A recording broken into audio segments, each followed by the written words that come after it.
ඔන්න ළමයි කිව්වා වගේම ඉංග්ලිෂ් ඉන්ටර්විව් එක සම්මුඛ පරීක්ෂණ ඔන්න ස්ටාර්ට් වෙලා තියෙනවා. එතකොට මේ 7-8 අයට මැසේජ් ඇවිල්ලා තියෙනවා. ඉදිරියට අද දිනේත් මැසේජ් ලැබේවි, හෙට දිනේත් මැසේජ් ලැබේවි.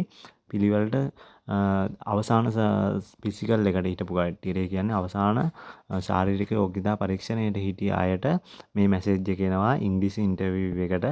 මේකට හොඳට පේස් කරන්න කට්ටියම මේක හොඳ ස්ටාර්ට් එකක් ගන්න. ස්ටාර්ට් එක අරන් අහන ප්‍රශ්නෙට ස්ට්‍රෝන් විදියට උත්තර දෙන්න.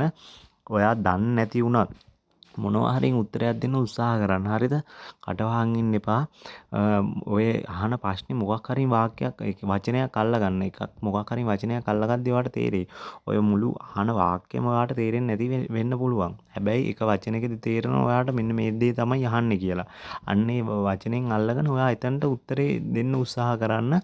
ඔක්කොම ඔයාට මේ 100% ගලපලා උත්තර දෙන්න බැරි වුණත් කොහොම හරි අමුණලා හරි බ්‍රෝකන් ඉංග්ලිෂ් වලින් හරින් උත්තරයක් දෙන්න උත්සාහ කරන්න.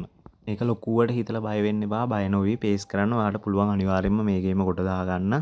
ඔයා හිතන තරම් මේක අමාරු නැහැ. හරිද? ඔයාට ප්‍රශ්න අහද්දී ඔයාගේ ඉන්න ටේබල් එකේ දෙන්නෙක් ඉන්නවා. එතකොට ඒ දෙන්නගෙන් එක්කෙනෙක් කරන්නේ ඔයාගේ පාස්පෝර්ට් එක අරන් ඔයාගේ ඩීටේල්ස් ටික පුරවන එක. හරිද? එක්කෙනෙක් තමයි ඔයාගෙන් ප්‍රශ්න අහන්නේ. එතකොට ඒ අහන ප්‍රශ්න වලට ඔයා වැඩි අවධානය ඔයාගේ ගියපු ගමන් නම ගම හරි පොඩ්ඩක් ඒ වගේ සුළු දේවල් අහනවා. මොකද මේ අරකේ ඩීටේල්ස් ටික ලියන ගමන් ඒක හරිද නැද්ද කියලා බලා ගන්න. හරිද? එතකොට ෆෝම් එකේ ඔයාගේ ෆොටෝ එක අලවන එකේ එක්කෙනෙක් කරනවා ඒ සයිඩ් එකම ටේබල් එකේ ඉඳගෙන. එතකොට ඔයාගේ ෆොටෝ එක අලවලා පාස්පෝර්ට් එක චෙක් කරලා පාස්පෝර්ට් අංක ලියලා ඒ ඩීටේල්ස් ටික එක්කෙනෙක් ලියන ගමන් අනිත් කෙනා ඔයාගෙන් ප්‍රශ්න අහනවා. එතකොට මේ ප්‍රශ්න වලදී ඔයා ඔළුවේ තියාගන්න ඔයාට බෑම කියන මට්ටමේ යන්න එපා. ඔයාට පුළුවන්. මේක අනිවාර්යෙන් ගොඩ දාගන්න පුළුවන් කියන ඒ හිතට ගන්න උපරිම ශක්තිය අරන් ඔයා යන්න. මේක අතාරින්න එපා. ඔයා එක වචනයක් අල්ලන් උත්තර දෙන්න. කොහොම හරි පටලවල උත්තරයක් දෙන්න. හරිද? ඒ කියන්නේ ඉංග්‍රීසි ඔයා දන්නවා, වචන දන්නවා. හැබැයි ඔයාට ප්‍රශ්නේ තියෙන්නේ වචන ටික ගලපලා කියන්න පරි ප්‍රශ්නේ. ඒක ගැන ඔයා හිතන්න එපා. වචන ටික අමුණලා ඔයා දෙන්න උත්තරේ. වචන ටික අමුණලා උත්තරේ දෙන්න. ගැටලුවක් වෙන්නේ නැහැ.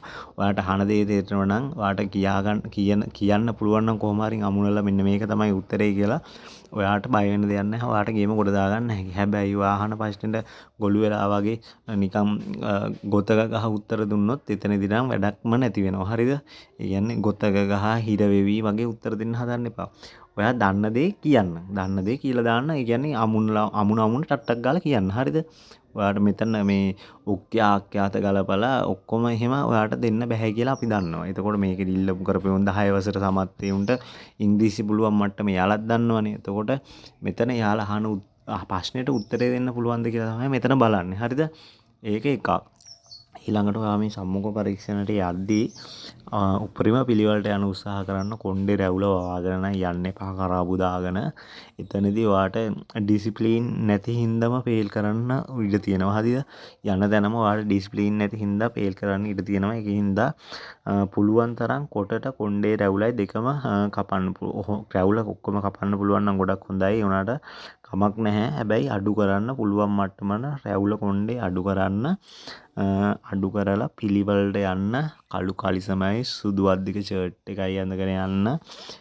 නැති අය කළු කලිසම්ම නැති අය පොඩ්ඩක් මැච් වෙන විදියට ඩීසන් ඇඳලා යන්න. මේ බ්‍රවුන් එක බ්ලූ එක එහෙම ගැටලුවක් නැහැ. සුදු අද්දික ටී-ෂර්ට් එකට පොඩ්ඩක් මැච් කරලා අඳින්න කළු සපත් දෙක දාලා. ඒකින්ද ඩීසන් විදියට ඇඳලා යන්න. මේක මේ ඉන්ටර්විව් එකක් ඔළුවේ තියාගන්න. අද කාගෙන් හරින් ඉල්ලගෙන හරින් බං ඵලයල්ලා මේ ඉන්ටර්විව් එකට පේස් කරලා ඉන්ටර්විව් එක තමයි උඹලා සම්මුඛ පරීක්ෂණය තමයි ගොඩ දාගන්න ඕනේ. ඒකින්ද ඒක ඔළුවේ තියාගනින්න. හරිද? මේ සමහර අය ඔළුවේ තියාගෙන නැති අනේ මේ කපන්න තමයි මේ ඉන්ටර්විව් ඒව කරන්නේ. එක ඉන්ටර්විව් කරලා මේ මගුල මොකද්ද එහෙම කියලා හිතන්න එපා. මේක තමයි ප්‍රොසෙස් එක. කලින් තිබ්බ ටීම් දෙකටම ගියා මේ ප්‍රොසෙස් එක. හැබැයි මේ ප්‍රොසෙස් එක ජම්ප් කරලා අවසාන අයට පොඩි අවස්ථාවක් දෙන්න උත්සාහ කළා සර්ටිෆිකේට් එකක් බලලා. ඒත් ඒක සාර්ථක වුණේ නැහැ. ඒක නිසා තමයි නැවතත් පළවෙනි තිබ්බ කණ්ඩායම් දෙකට වගේම ඔයාලටත් මේ සම්මුඛ පරීක්ෂණය තියන්නේ. ඒක නිසා කවුරුත් මේ සම්මුඛ පරීක්ෂණයෙන් අසමත් වෙන විදියට වැඩ කරන්න එපා. උපරිම උත්සාහය කරලා ඔක්කොම පාස් වෙන්න උත්සාහ කරන්න. බැරිම අයත් කොහොම හරි try එකක් දාන්න. මේ දවස් 2 3 ඇති ඔයාලට මේ පාඩම් කරගන්න මේ සබ්ජෙක්ට් එක මේ දාලා YouTube එක ඕන තරම් වීඩියෝ තියෙනවා බලලා පුරුදු වෙන්න. ප්‍රශ්න ටික මේ ප්‍රශ්න ටිකට එකම ප්‍රශ්න ටිකක් තමයි පොඩ්ඩක් රවුම් කර කර අහන්නේ. සමහර වෙලාවට ඔයාගෙන් අහන ප්‍රශ්නෙම පොඩ්ඩක් හාරගෙන පිටිපස්ස ඒ කියන්නේ දැන් ඔයාගේ ෆැමිලි බෑග්ග්‍රවුන්ඩ් එක ඇහුවා කියමු ඔයාගේ පවුලේ කවුරු හරි ගැන ඇහුවා කියමු එයාගේ තාත්තා මොනවද කරන්නේ එයාගේ එහෙම අහගෙන යන්න පුළුවන්. ඒ කියන්නේ ඒ ප්‍රශ්නෙම හාරගෙන යන්න පුළුවන්. නැත්තම් වයිෆ් මොනවද කරන්නේ වයිෆ් කොහේද වයිෆ්ගේ අම්මලා තාත්තලා මොනවද කරන්නේ ඒ වගේ ඒ බලන්නේ එයාලා මොනවද කරන්නේ කියලා නෙමෙයි ඔයාගේ ඉංග්‍රීසි දැනුම කොහොමද කියලා තමයි බලන්නේ. හරිද? ඔළුවේ තියාගන්න මේක ඔයාට කිසි ගේමක් නැතුව ගොඩ දාගන්න පුළුවන් කියලා ඔළුවේ තියාගෙන යන්න අදිෂ්ඨානෙන්ම යන්න ගේම ගොඩ දාගන්න හැකි. හරිද? මම තා වීඩියෝ එකක් ගේන්නම් අවශ්‍ය වෙන තැනට ඔයාලා මේ ටික ඔළුවේ තියාගෙන රෙඩි වෙන්න ඉක්මනටම සම්මුඛ පරීක්ෂණයට. හරිද?